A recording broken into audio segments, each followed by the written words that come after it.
ప్రేక్షకులందరికీ నమస్కారం. ఈరోజు మన స్టూడియోలో ప్రముఖ ఆధ్యాత్మికవేత్త జ్యోతిష వాస్తు పండితులు శేషగిరిరావు గారు మనతో ఉన్నారు. గురుగారితో మాట్లాడేద్దాం. నమస్కారం. నమస్తే అండి. గురుగారు, జూన్ నెలలో వృషభ రాశి వారి పరిస్థితి ఏంటి? ఎలాంటి జాగ్రత్తలు తీసుకోవాలి? ఓవరాల్ గిలిగి పాజిటివ్ అంటారా, నెగిటివ్ అంటారా? ఎలా ఉండబోతుంది గురుగారు? అంటే నెగిటివ్ అనేది ఖచ్చితంగా తక్కువ స్థాయి. అంటే మనం ఒక 100% అనుకోండి, ఏదైనా సరే ఫలితం అనుకోండి, దాంట్లో ఇంచుమించుగా 75% అయితే కనుక వీళ్ళకి మంచి ఫలితాలే ఉన్నాయి. సో ఒక 25% కొద్దిగా చెడ్డ ఫలితాలు ఉన్నాయి. ఈ 25% చెడ్డ ఫలితాల్లో ఏమొస్తాయి అంటే కనుక ఇంత తరచు ఎవరో ఒకళ్ళు అనారోగ్యానికి గురవుతూ ఉండటం, తర్వాత ఏవైనా సరే ఇష్టమైన వస్తువులు పోగొట్టుకోవటం కానీ, లేదా మనకి ఏదైనా సరే దూరపు వ్యక్తుల్ని పోగొట్టుకోవటం, అంటే దగ్గర బంధువులు కాకుండా కొద్దిగా దూర బంధువులకి ఏదైనా సరే ఇబ్బంది తలెత్తటం, ఇవన్నీ కూడా ఈ 25%లో ఉంటాయి. తర్వాత రెండోది ఏంటంటే కనుక ఇదే 25%లో ప్రతి పని అవుతుంది, ప్రాబ్లం ఏం లేదు, సానుకూలకంగానే పూర్తవటం అనేది ఉంటుంది. కానీ ఫస్ట్ కొద్దిగా మెంటల్ టెన్షన్ ఇచ్చి తర్వాత పూర్తవటం అనేది ఉంటుంది. సో ఈ వృషభ రాశి అనేది ఏంటంటే అసలు వీళ్ళ లక్షణంలోకి వచ్చేప్పటికీ ఏంటంటే ఏదైనా సరే ఎంతో కొంత వాళ్ళు సుఖానికి అన్వేషించడం అనేది, అంటే మనం లగ్జరీస్ అంటూ ఉంటాం కదా, సో ఆ భౌతిక సుఖాలు, ఈ భౌతిక సుఖాల మీద కొద్దిగా వీళ్ళకి మోజు అనేది ఎక్కువ ఉండటం అనేది. అంటే ఒక్కొక్కరికి బాగా ఆడవాళ్ళు అనుకోండి, ఆభరణాలు 10 మంది దృష్టిలో కనపడేలాగా పెట్టుకోవాలి అనేది ఉంటుంది. ఒక్కొక్కరికి మంచి బట్టలు వేసుకోవాలి, అంటే ఈ లగ్జరీ ప్రతి ఒక్కరు ఇదే వృషభ రాశిలో పుట్టిన వాళ్ళందరికీ ప్రతి ఒక్కరికి ఒకటే లక్షణం ఉండదు. అంటే ఒక వ్యక్తికి కారులో తిరగాలనేది ఉంటుంది, ఒక టిప్ టాప్గా బట్టలు వేసుకోవాలని ఒకరికి ఉంటుంది, సో ఒక్కొక్కరికి గొలుసులు వేసుకోవాలని ఉంటుంది, సో ఈ మొత్తం అన్ని వేళకి ఉంగరాలు పెట్టుకోవాలనిపిస్తుంది ఇలా. బట్ కానీ ఏదో ఒక అభిరుచి అనేది మాత్రం ఎక్కువ ఉంటుంది, వాళ్ళ యొక్క పటుత్వం కానీ, తర్వాత వాళ్ళ యొక్క పటోటోపం అంటారు. సో అది వ్యక్తీకరించడానికి కొద్దిగా ఇష్టపడుతూ ఉంటారు. సో అందుకని పూజలు అవి చేసుకున్నప్పటికీ కూడా కొద్దిగా అది నార్మల్గా చేసుకోవడానికి కన్నా కూడా కొద్దిగా 10 మందికి తేల్చేలాగా చేయడానికి కూడా కొంత ఇష్టపడే అవకాశం ఉంటుంది. అంటే సపోజ్ ఒక హోమం పెట్టి చుట్టుపక్కల 4-5 పిలిచి మా ఇంటి వాళ్ళు ఘనంగా హోమం చేస్తున్నాము, సో పలానా కార్యం చేస్తున్నాము, అలా కొద్దిగా ఒక్కోసారి మెహర్బానికి పోవటం, అంటే తాహతికి మించి కూడా ఒక్కోసారి ఉన్నటువంటి ఖర్చుల్లోకి వెళ్ళటం అనేది కూడా ఒక్కోసారి వీళ్ళలో ఎక్కువ ఉంటుంది. అయితే గత కొద్ది నెలలుగా వీరికి కొంత ఇలా ఇందాక చెప్పుకున్నట్టు ఏంటంటే ఆ 25%లో ఉండే ఏదైతే టెన్షన్ అనేది ఉన్నప్పటికీ కూడా అభివృద్ధి అవన్నీ కూడా బాగానే ఉన్నాయి. ఇక ముందు కూడా అంటే ఈ నెలలో కూడా ప్రస్తుతం అయితే జూన్లో కూడా ఎంతో కొంత అభివృద్ధి ఖచ్చితంగా వీళ్ళకి సాధ్యం అవుతుంది. తర్వాత ఎవరైనా సరే విదేశాలకి వెళ్ళాలనే ఒక ప్రయత్నాల్లో ఉంటే ఆ ప్రయత్నాలు తప్పకుండా ఇప్పటికీ సానుకూలకంగానే ఉన్నాయి కనుక విదేశాలకి వెళ్ళాలి, లబ్ధి పొందాలి అంటే సాధ్యమవుతుంది.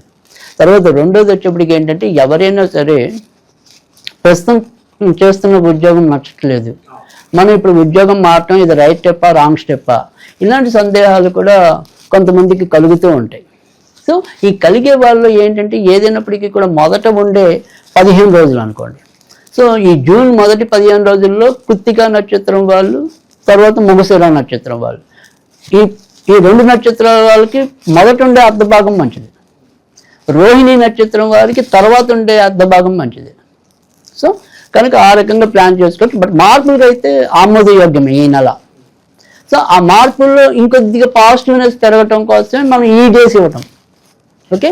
కానీ ఓవరాల్గా మారాలి అనుకుంటే కనుక జూన్ పర్వాలేదు, ఇబ్బంది అయితే కాదు.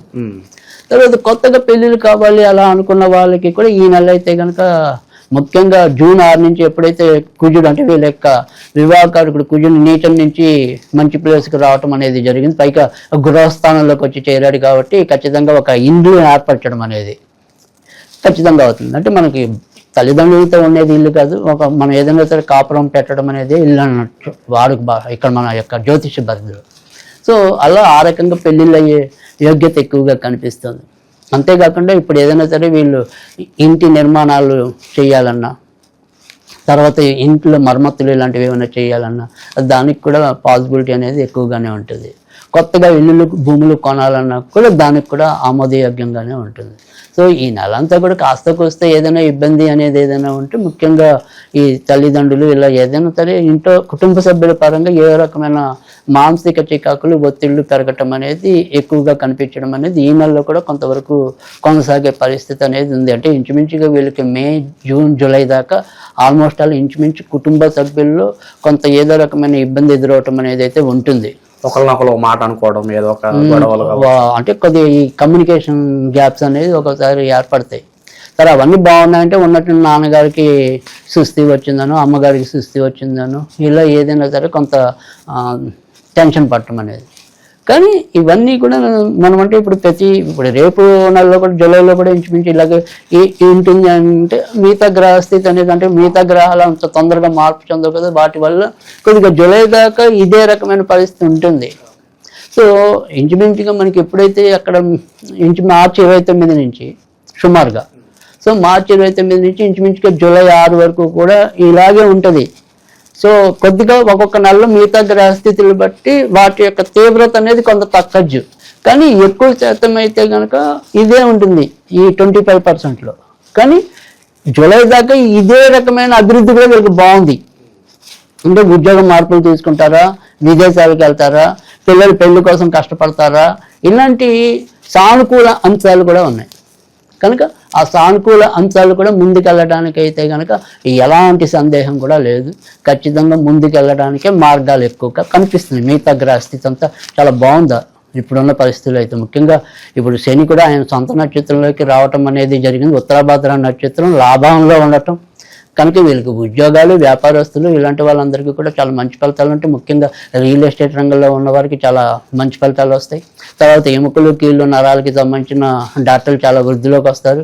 తర్వాత మరి బుధుడు యొక్క దీనివల్ల పీడియాట్రిషియన్స్ అంటే పిల్లల వైద్యులు కూడా బాగా వృద్ధిలోకి రావటం అనేది ఉంటుంది. కనుక ఎక్కువ రంగాల్లో వారికి అయితే కనుక అభివృద్ధి దాయకంగానే కనిపిస్తుంది ఈ నెల అంతా కూడా వృషభ రాశి వారికి అయితే కనుక. గురుగారు చాలా వరకు శుభ ఫలితాలు కనిపిస్తున్నాయి కాబట్టి ఇంకా మెరుగైన ఫలితాలు పొందడానికి మంచి రెమెడీస్ ఏమైనా ఉంటే తెలియజేయండి. ఖచ్చితంగా. ఎందుకంటే వీళ్ళు ఈ నెలలో అంతా కూడా ముఖ్యంగా ఏంటంటే ఎప్పుడైతే మనకి గత నెలలో ఈ రాజ్యస్థానంలోకి రాహు అనేది రావటం అనేది ఉండి అది తండ్రి నుంచి 2వ స్థానం అవటం వల్ల కొంత ఇంట్లో ఏ రకమైన చికాకులు ఒత్తిడులతోనే అంటే ఒక మంచి పని అవ్వాలనుకున్నప్పటికీ కూడా అది ఎంతో కొంత ఒత్తిడి పెట్టడం, చివరిని వచ్చం దాకా అది అటు పడుతుందా ఇటు పడుతుందా తెలియని డైల్మా స్థితిలో ఉంచడం, ఈ రకంగా మనం ఇబ్బంది పెట్టడం అనేది ఈ నెల అంతా కూడా ఎక్కువ కనిపిస్తుంది. సో అది అందుకని ఇక్కడ వీళ్ళు దుర్గాదేవికి సంబంధించిన పూజలు చేసుకుంటే కనుక చాలా అద్భుతమైన ఫలితాలు రావటం అనేది అయితే ఉంటుంది. కనుక ఏదైనా సరే వాళ్ళకి అమ్మవారి గుళ్ళు ఏదైనా ఉంటే మంగళవారాలు వెళ్ళి ఆవిడ దర్శనం చేసుకోవటం, ఇంకా ఓపుకుంటే కుంకుమ పూజ చేయించుకోవటం.